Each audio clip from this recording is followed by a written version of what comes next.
Well, good afternoon. I want to welcome you in today to the CVC Success Group Tips and Tactics Shows, which is also our podcast, the Chimney and Fireplace Success Network. And every week we do this show. It's sponsored by CVC Success Group. And the reason we do this is to share great ideas with industry members in the chimney, the venting, and the hearth industry.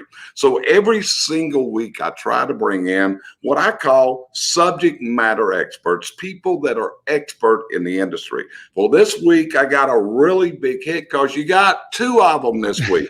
Okay. And these are our guests this week. I've known these guys a while. I've met them through industry events, that type of stuff. I've sat through their seminars, and they got some really great information. In fact, I'll tell you a little joke. I'll talk about one in a minute. But one of them is a gentleman by the name of Tim Reed. And Tim has been in, I'm going to let Tim tell you a little bit about his background as we go into this. We also have a gentleman that grew up in the industry, I believe, and his name is Grant Falco. So, Tim, let's tell him a little bit about your background to start with today. How's that sound? Sounds great. Jerry, thanks for having us here. We're super excited about it. And the fireplace industry is one of those industries that the way you get into it is the old-fashioned way, by accident. And I think that for most people, they never thought about having a career in the fireplace or chimney space. And for me, I was an 18-year-old kid playing guitar in a failing punk rock band up and down the West Coast.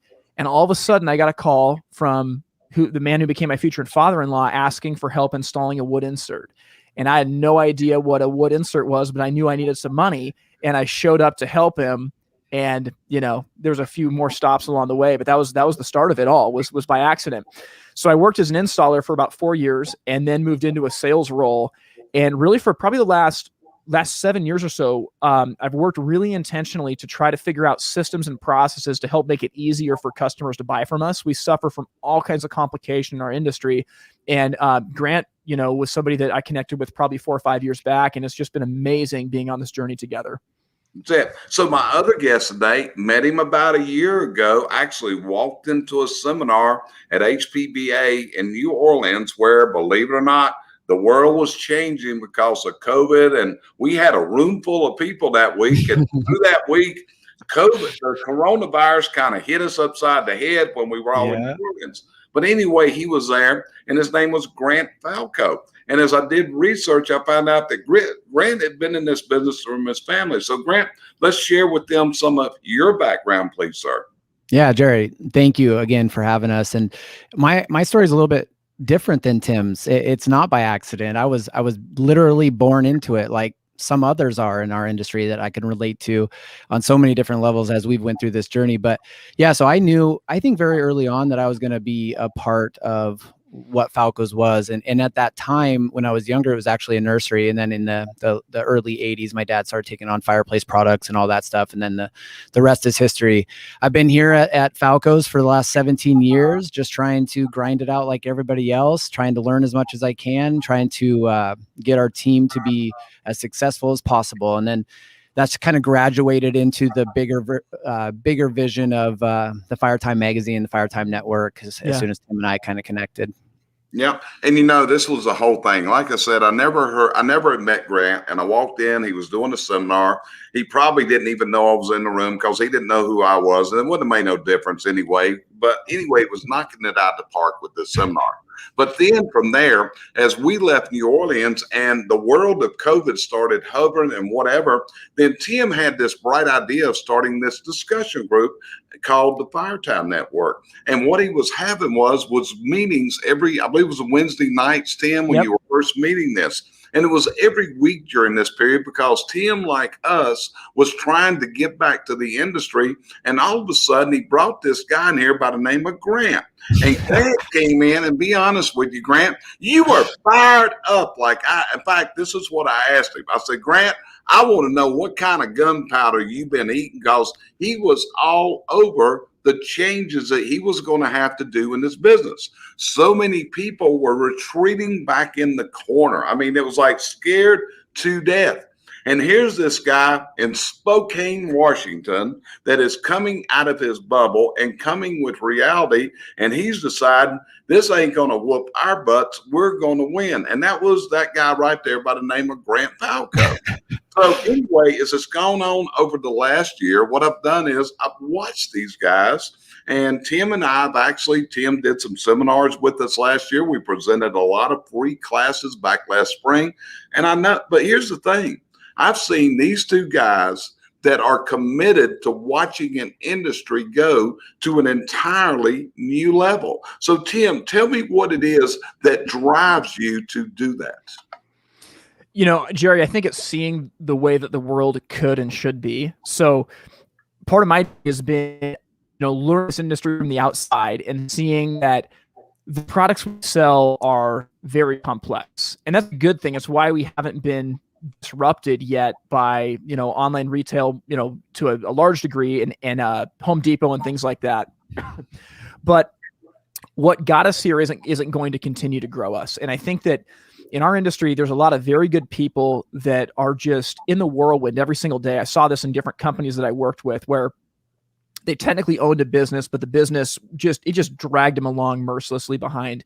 And as I got into a leadership position, I got to the point where I was managing multiple showrooms. I really had to start asking the questions, can I rely on what has gotten me here if I want to continue? And the answer was no. And so in order to do that, I had to figure out how to duplicate myself. How do I take what I'm best at and make other people just as good, if not better at it?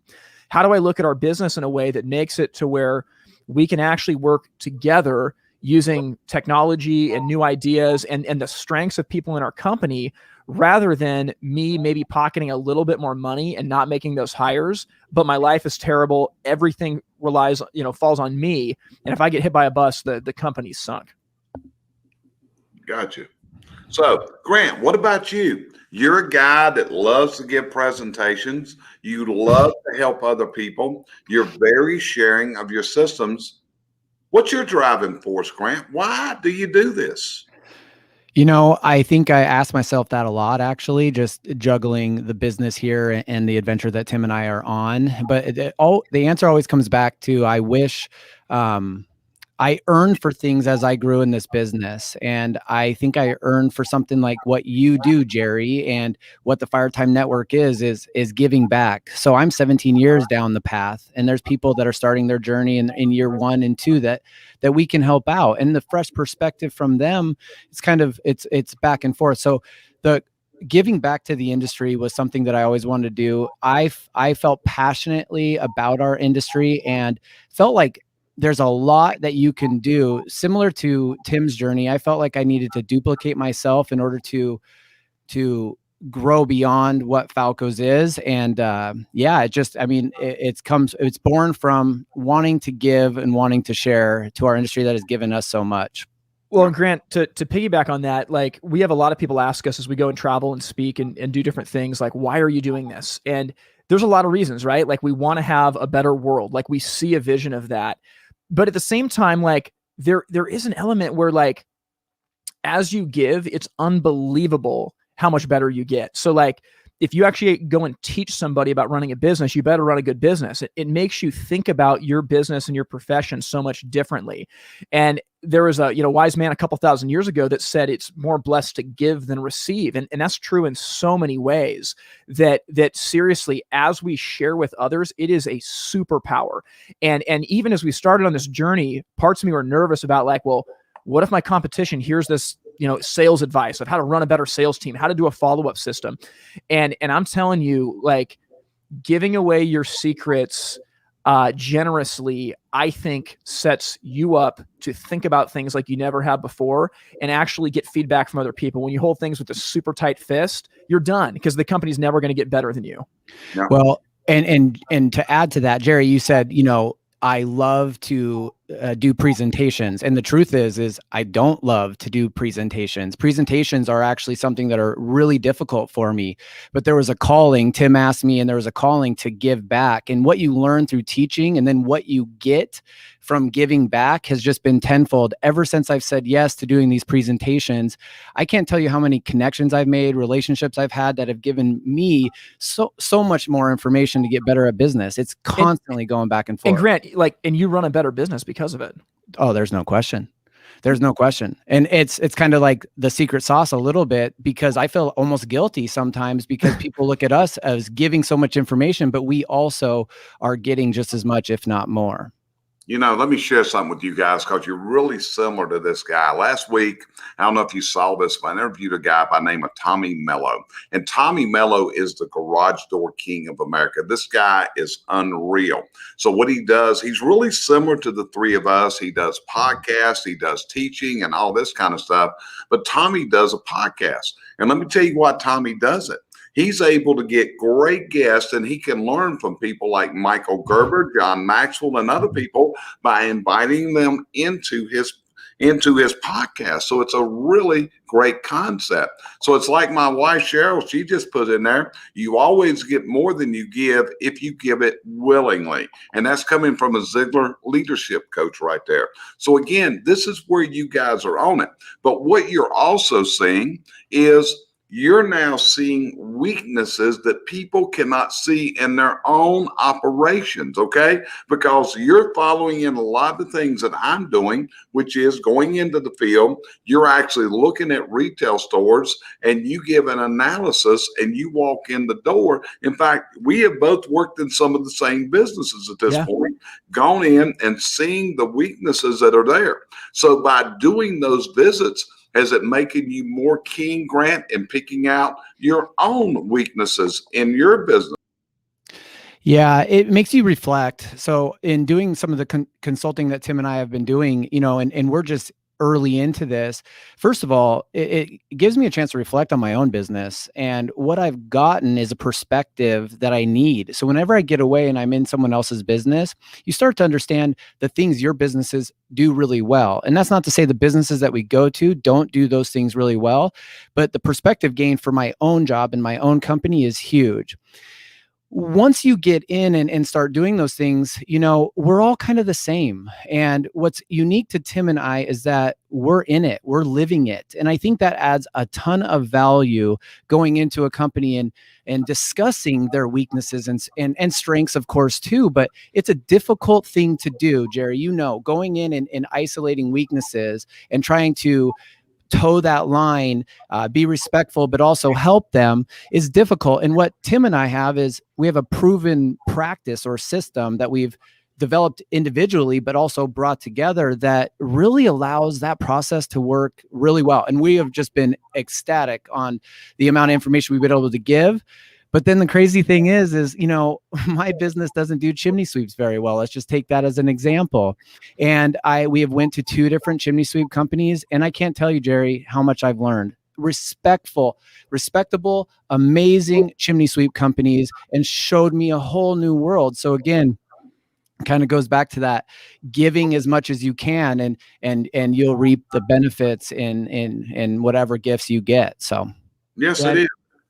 Keep going. I'm sorry. Keep going. That's okay. So I was going to say what's really cool too. When Grant goes into a business, usually we split up, and I'll start with sales, marketing, in the showroom, and Grant will tackle warehouse, inventory, and then installation. And Grant, he could go in and do my side, and there's some things on his side that I could do too. But we've really tried to look at where are our real core strengths. And the cool thing, if you see Grant go into a company. We walked into a business recently, and he literally walked into the warehouse and said to the business owner, he goes, $50,000 of your salary is sitting right here. $50,000 right now, because the system's not organized enough. And over time, Grant was able to work with them and talk to them about staging and bin locations and things like that. But when Grant has ideas and opinions about installation, you can't really argue with it, because he has experiential practice. He literally does this every single day. So it's not something that you can argue. It's not theory that he read in a book or that he heard on a podcast. This is what he lives and breathes. And kind of the same thing when it comes to sales. I'm passionate about a sales process. And I teach a 7-step sales process in the showroom, and people look at me and they're like, well, my team are naturals. And I'm like, well, that tells me your team's dangerous. And they're like, well, no, they've been doing it 20 years. Like, they know how to sell. And I'm like, well, do they? Like, do they have a process that they follow? But the reason I can say that is not because like I'm the best in the world at it, but it's because I spent the last 7 years managing 5 retail showrooms and team members, and we've learned a lot of things to make it successful. So I think what we've tried to do is be very open-minded to new ideas and take those into account with what we've been learning. But you cannot substitute experiential knowledge. And as we've gone into businesses, that's been a lot of the gap, is like, hey, I've read books, I've listened to podcasts, like, but I don't have the experiential knowledge of like, I've got my organizational chart. Are my people in the right seats on the bus? How do I write a job description for an installer? How do I find a CRM for a sales team? Like, questions like that. It's been awesome to answer because it's just been what we've lived. And like Grant said, we learn so much as well as we go in, and it makes everybody better. Right. And see, what you're looking at and what Grant just shared with you is what we would call waste. It may be because that inventory sitting there, or the time that you cycle into that, is waste, which is an astounding figure when people can get to that. I mean, we set a goal with our clients that we want to get our waste below 1%, and we commonly find it when we actually track and measure, it could be 12 to 15%. Well, if you look at a 15% waste factor on $1 million, that's $150,000. Yeah. Grant, here's the next thing that we talk about is the cost of sales to pay for that waste, because waste comes off of the net. That's the bottom line. So when you look at waste sitting there, when you talk about $50,000, you got to take the multiplier of how much sales does it take to produce that $50,000. And when you start adding these figures up, that's their retirement, that's their profit, that's where it really is. So what you have to remember is, people that call for coaching have said, I won't help. That's why they've done it. And sometimes it's nice to say you're a nice guy, but you got to tell it like it is. So Grant, are you a guy that can tell it like it is at this point, you feel? I do. I think that it's a learned habit. I think that, being the GM of Falco's has kind of forced me to be that person. And I think I'm a pleaser. I think just naturally that's who I am.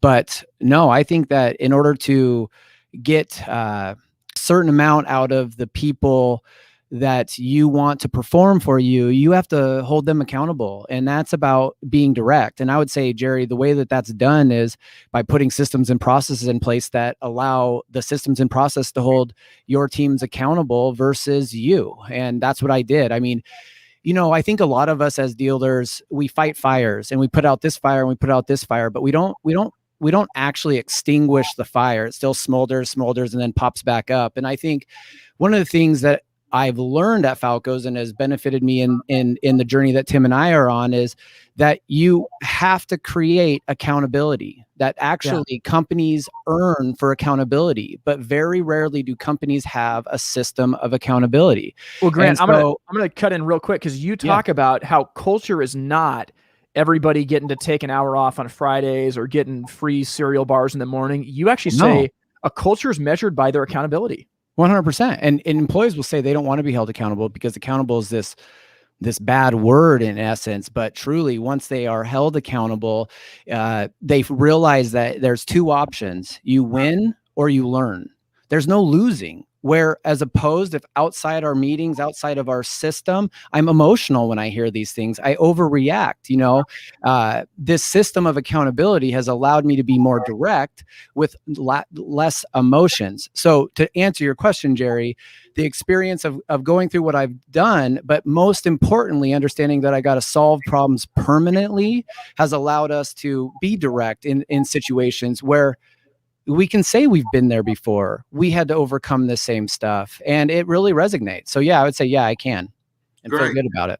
So Tim, one of the things that you came out with was electronic systems of selling that came out at the right time when all of a sudden store traffic starts cutting down. So you've developed some systems. I forget what you call it right now, but it's where you've got the electronic system in websites. What do you call that system again? Yeah, it's called Wi-Fi.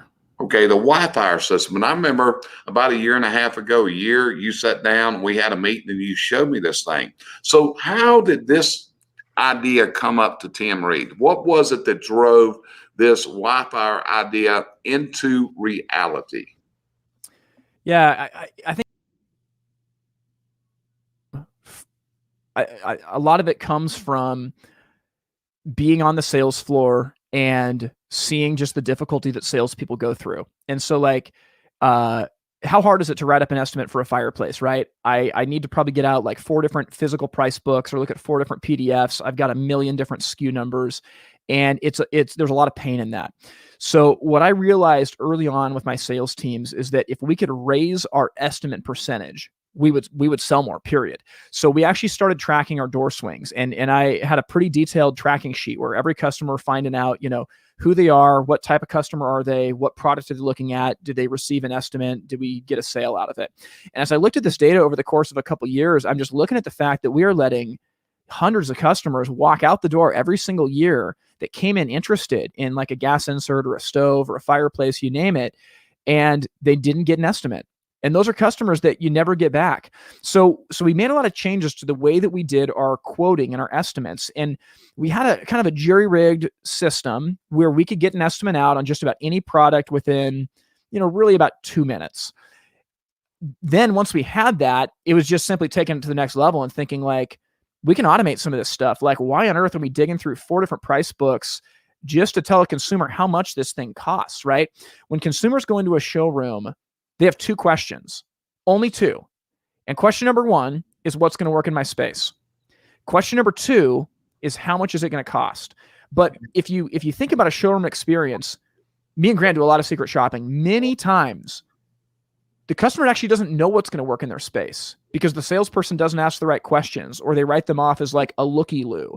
And if they get far enough to figure out what's going to work, most of the time that customer walks out without an estimate. I mean, me and Grant just in the last year have probably secret shopped a dozen or so stores, and we've never even been offered a written estimate. Not even once. So it was just a matter of, we think we're making some ground with getting our estimate percentage up, but let's automate this thing and take it to the next level. And so the goal of Wi-Fi, and it's a whole thing, it's got a CRM and follow-up campaigns, and it's a whole sales system. But the goal is, how can we get more estimates in the hands of our customers very quickly? Because companies are bleeding money without that.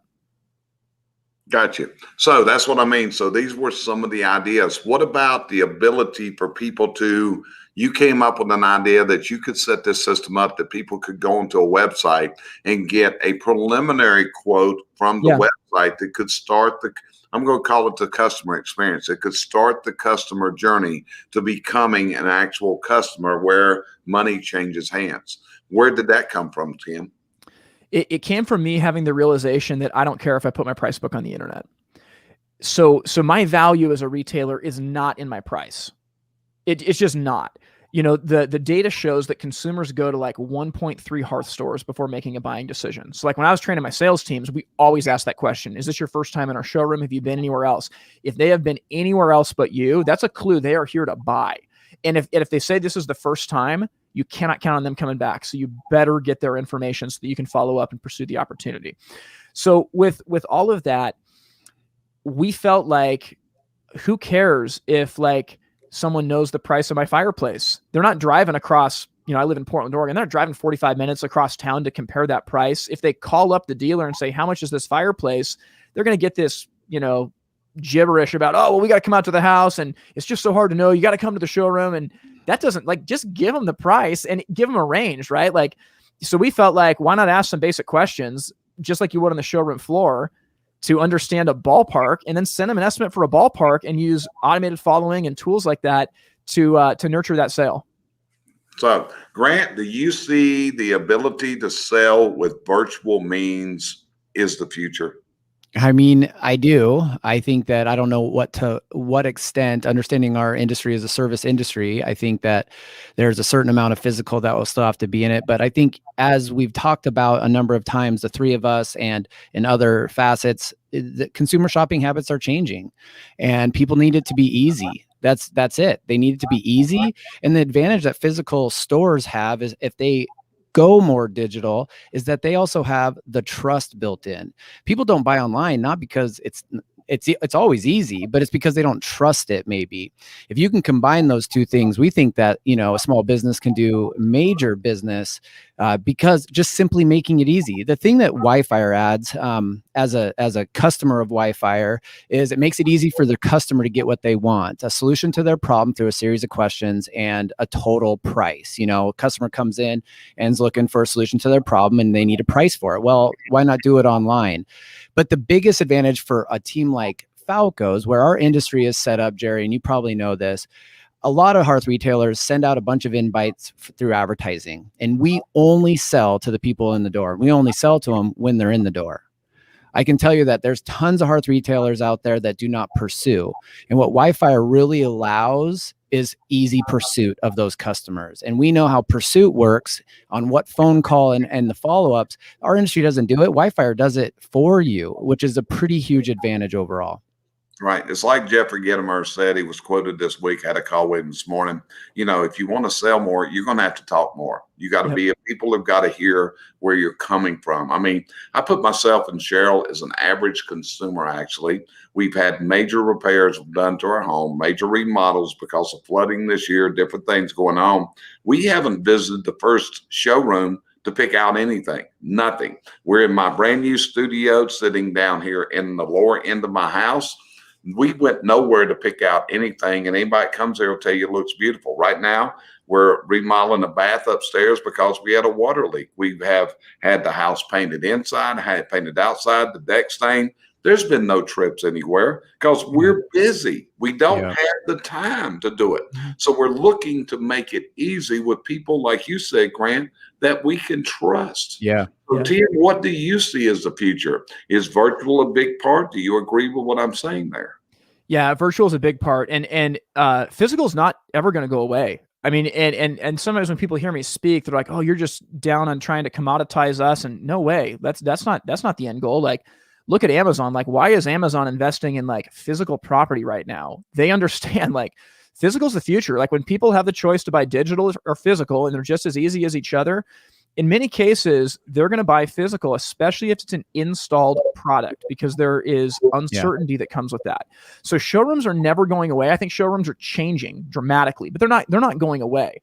But the first stop for consumers is the internet. You can't, like, I mean, if I'm going to go get like Thai food, what am I going to do? I'm jumping on the internet. If I'm going to buy a car, I'm going to go to Tom first. No way. I'm going to the manufacturer's website. I'm doing all my research online, and then maybe at the end I'll go to it.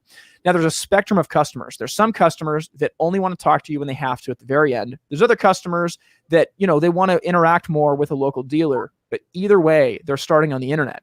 And if you think about this, like, you think about how confusing are the websites in our industry. So like, pick a website of a dealer or a manufacturer, and how are products organized?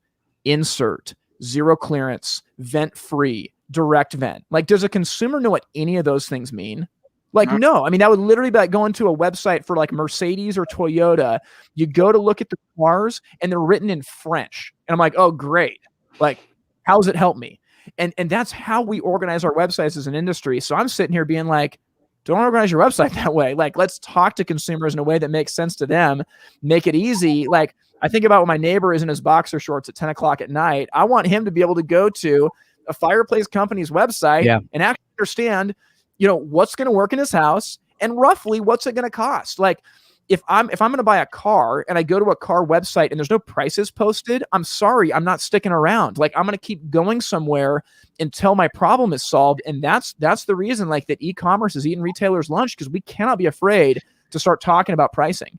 And we can play in the e-commerce game, Tim. That's what retailers need to know. I mean, Jerry, you talked about how I attacked, I remember coming back from the expo, going through the stages of, like terrified, like kind of shocked. And then all of a sudden you get upset, mad. And I got to mad really fast, as you kind of recognized earlier. But what I knew is I had to take my showroom to people, because people weren't going to come to our showroom. And what was such an amazing experience is, I can't remember how many barbecues we sold. It was a lot. And it was more than we sold the previous April. And the reason we did was because we built an e-commerce store through Wix in 3 days. It added it to our online online, website. So we had Falco Spokane and online Falco Spokane. It was an amazing experience because it taught us so much that consumers want to shop 24/7, and they do want to shop small 24/7. We just don't think they do. We think that they have to come in here between 9 and 5. I can't tell you how much action you get after 5 o'clock on your website. We had barbecue accessory rub orders for curbside that whole time. So we kept our revenue going because we had inventory too.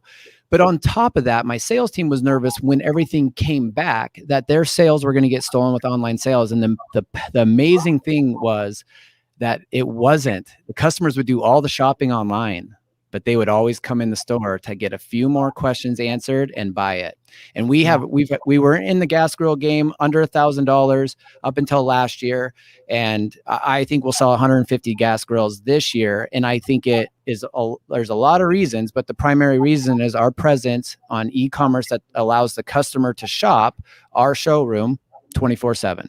And Grant, we've believed the lie as retailers and chimney sweeps. We have believed a lie that e-commerce only means selling outside of my territory with no service and support. And we have allowed companies to eat our lunch. Yes. Like, so what I would say, and we don't have to go into this forever, but if you get together with your advertising agency and put together just a digital marketing plan through social media in your area and have a shopping type of website, your engagement, your customers will grow exponentially because of the access to it. And it's not a lot of money. I mean, my dad loves, TV advertisement, and we won't go away from it in certain times. But I'll tell you what, $500 digitally marketing can get you a ton. And if you have somewhere where they can shop after hours and have that experience, I think, small businesses can do major damage with e-commerce. Right. So, Grant, let me ask you something. I want to know if you went through the same feelings that everybody else did. When we were in New Orleans last year, and like I said, I don't know how you guys felt, but we got there and got about Tuesday or Wednesday, and I started getting this strange feeling. Jerry, you might want to get a rental car. The airlines may stop running by the end of the week, and they might not be no way home. So, did you leave New Orleans fearful? What was this turning point that fired Grant Falco up and got him mad? What was it, Grant? What was that moment? There had to be a magic moment that I got to come out of this chaos and make it happen, because that's what impressed me about you, young man. Well, I appreciate that, Jerry. I was terrified. I went through the same experience with you. I think Wednesday, Thursday, I remember specifically the NBA getting canceled and schools in our area getting canceled within hours. And it was like, okay, this is different. So we ended up flying home a day early just to make sure we got home. That weekend was probably one of the worst weekends in my entire life, to be honest with you. The stages of emotion, I'm even getting emotional talking about it right now. I woke up in the middle of the night that Saturday night, and literally, when you wake up and you're in a nightmare and you realize you're not in that nightmare. I mean, I realized we were in this nightmare, and I felt like everything I had built was being taken away from me. And it was just devastating. There was no control. And it was eye-opening for me.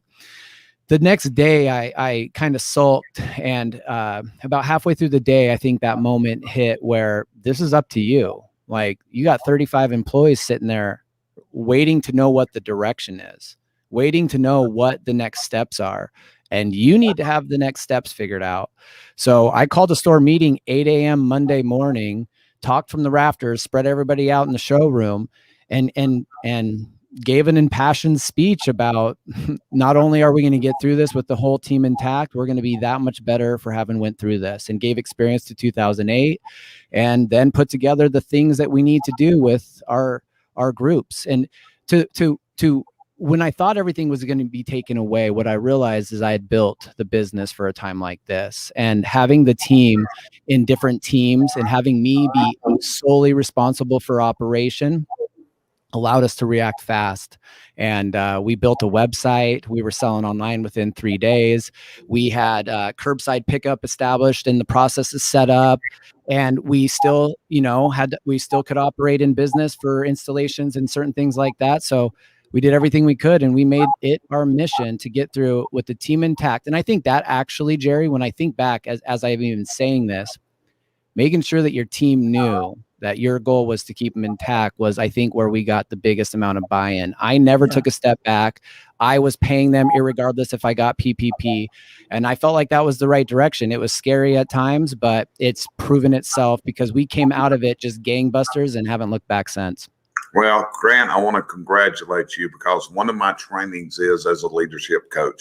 And what you did and what you just explained was the ability to get past your own fears and step up and be a true leader. And you undoubtedly, you have a group of leaders that work for you there at Falco, sir. So I highly congratulate you because, like I said, I got to know you on those Wednesday night calls. And like I said, I can still remember I asked him, I want to know what you're eating for breakfast because there's some more people need that same stuff. What about you, Tim? Last year, you had a set job. You were working in all this, and all of a sudden you said, and I can remember having conversations with you, bud, are you sure you want to give up that security there? I congratulate you. And I remember asking you, hey, if you got some funds set aside, it might be a little bit. You remember some of those calls we had back then because I didn't want you to get into something. So what were your fears during this period of time? Like I said, I didn't even know Grant had came home from New Orleans a day early, but he was scared, got out of Dodge also, like we were thinking about doing. Yeah, Jerry, it's a really good question. I think, what was that? I said Tim stayed in New Orleans. I did. Me and my wife stayed an extra 2 days. And well, because here was our thing. You know, our thing was that our kids were with our parents, and we're like, well, if we have to rent a car, we get advantage. 3 days just hanging out. So probably, you know, I'm an optimist. That was maybe a little too optimistic, but that was what we did.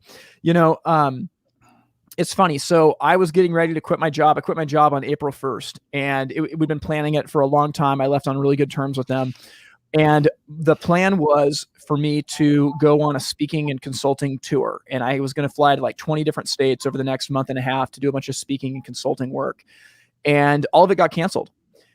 And at the time I had Wi-Fi. We had a number of customers, and I all of a sudden had to take a hard look at both the product that I built as well as the value I could deliver.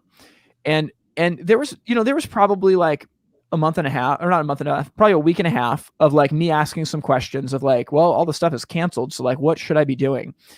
And the good thing was that we're prepared. You know, we prepared really for about 2 years for this. And so we weren't worried about, you know, taking a financial dip for a few months. But during that time, I feel like I did two really Wi-Fi, like one of our dealers using it. And we started finding all these things like, oh man, if we just built this, if we could start delivering like a CSV file with a parts list, what if that could integrate with the point of sale system? Like we're asking all these questions about what if we could take a CRM to the next level with these Wi-Fi leads. There was a lot of questions that frankly, I never would have answered if I would have been on the road that much. And so I look back at that time as really special because it forced me to look at my business in a way that I hadn't before. The other thing that happened, and this wasn't in that immediate, like, you know, week and a half or so when everything's getting canceled. This was really probably 4 months into the pandemic.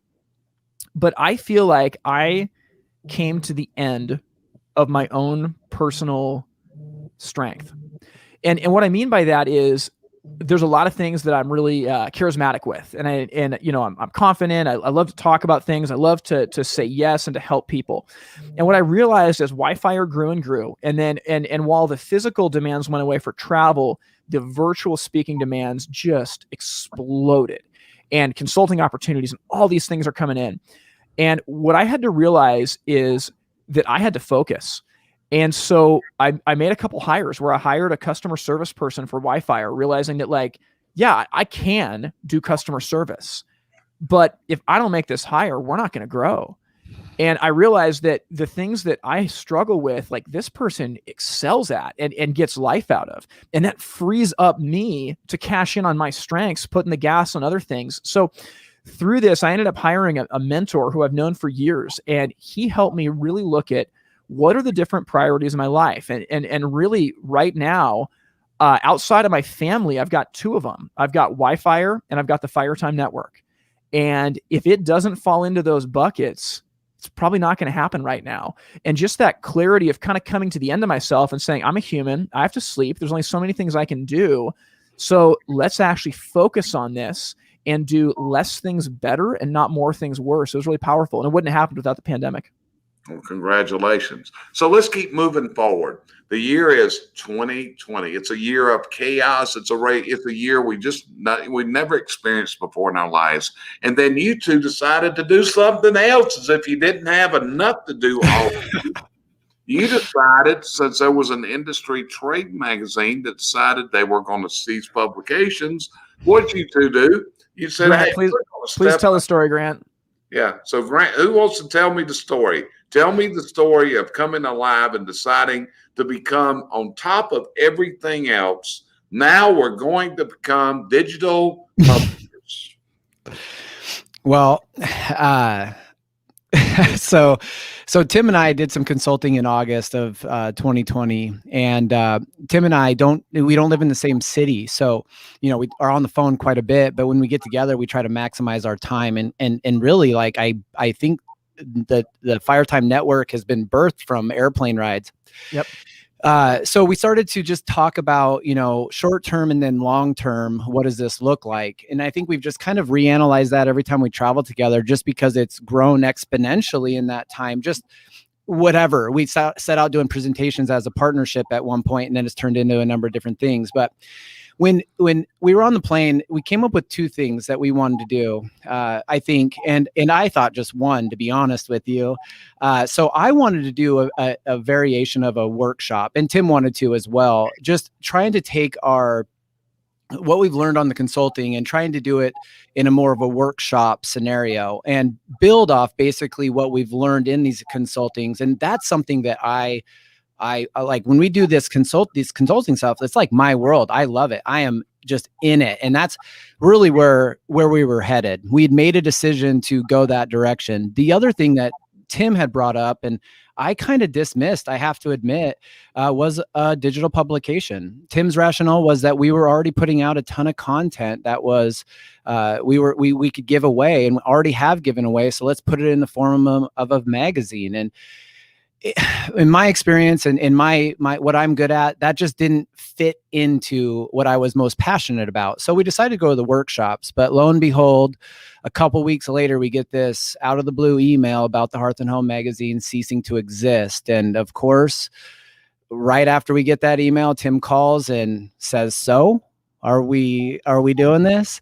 So we started down the path. I'll kind of let Tim take it from here, but we started down the path of the Firetime magazine and seeing, if it was feasible for us to do, but quickly realized it probably was. Okay. Yeah. So Tim, you're going to keep the story going, right? So when me and Grant started the Firetime Network, the primary goal of it is to help retailers in our industry win.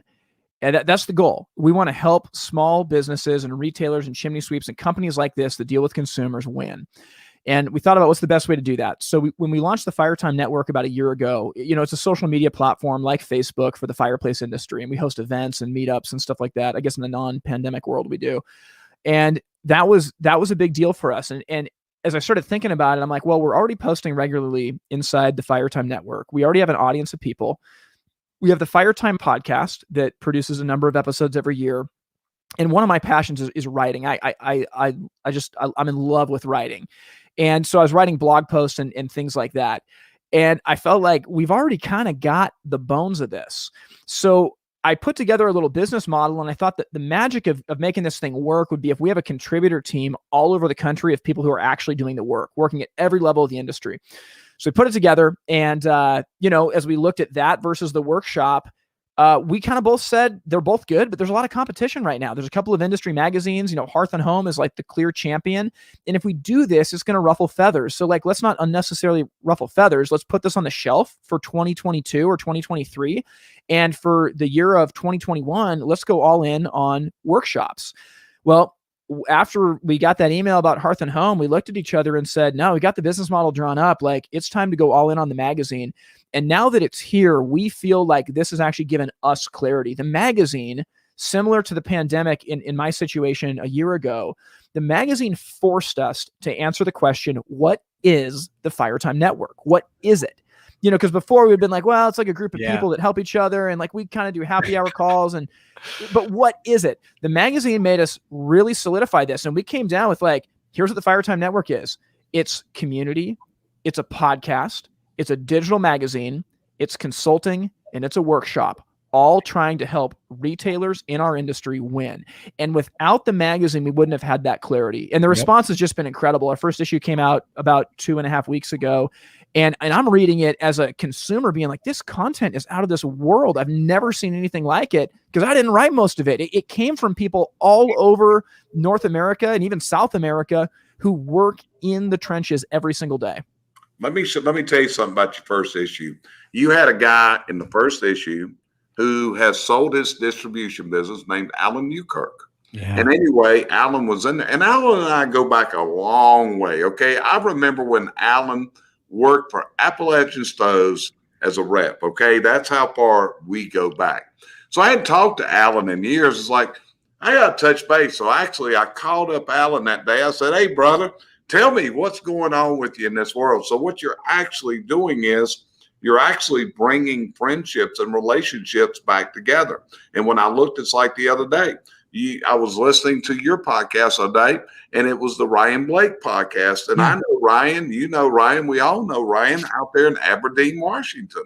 And, you know, she's in the business kind of like Grant. Her dad was in it and all that. And listen to you guys talk about there. So anyway, but that's what you're doing there. This is Tom Wright.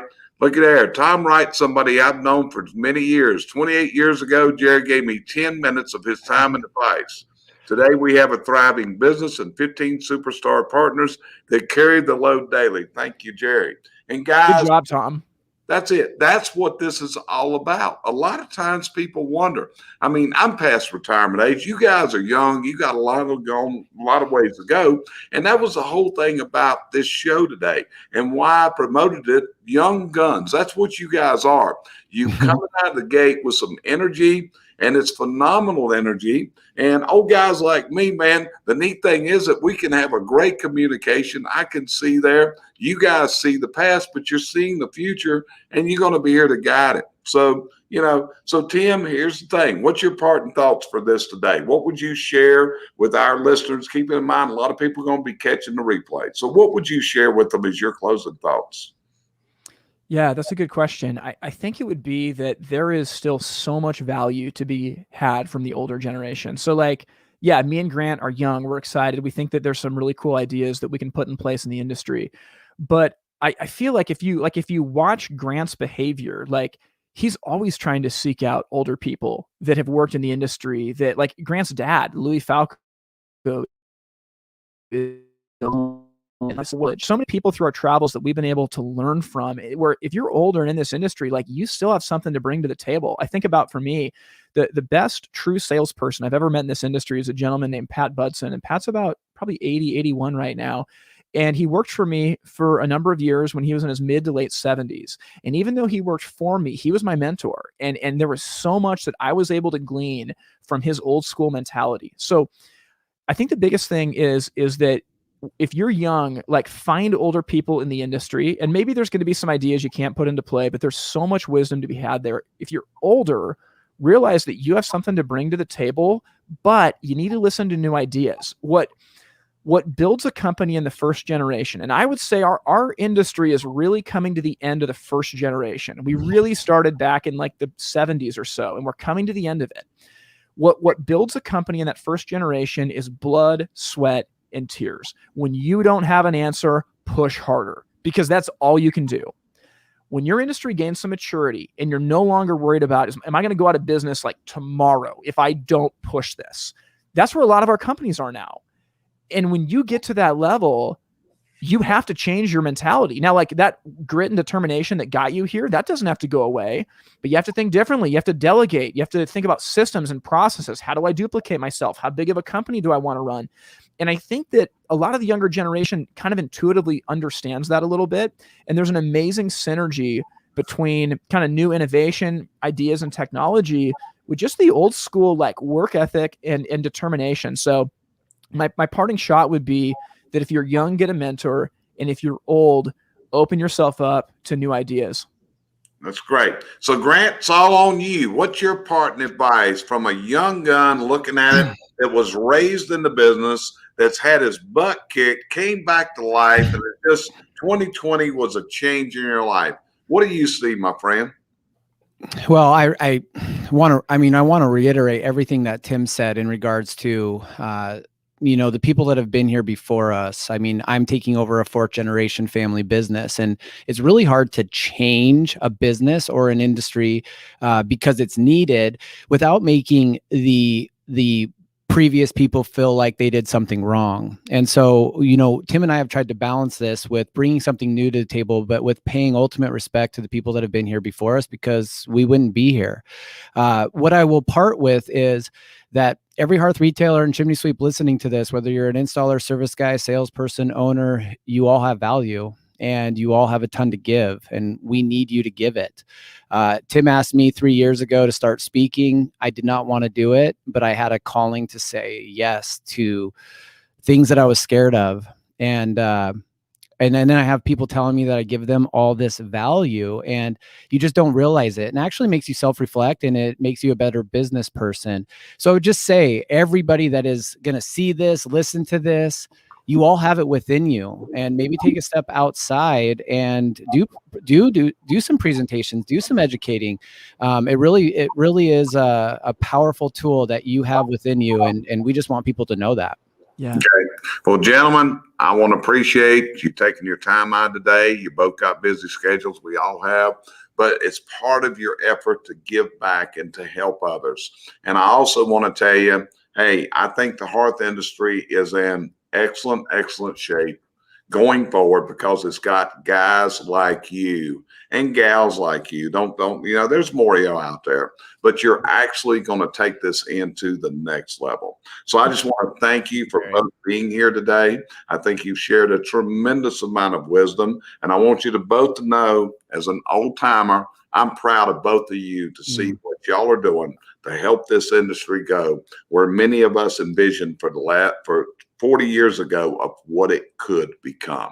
So I want to thank everybody for joining us today. This is the CVC Success Group Tips and Tactics Show. It's also our podcast, the Chimney and Fireplace Success Network. I want to thank my guests for being with us today. And if we can help you reach your business dreams, just feel free to reach out to us at any time. We appreciate you joining us today. It's been a privilege, it's an honor, and it's a pleasure. So we'll see you next time on another episode of our shows. Thanks a lot. Thanks, Jerry.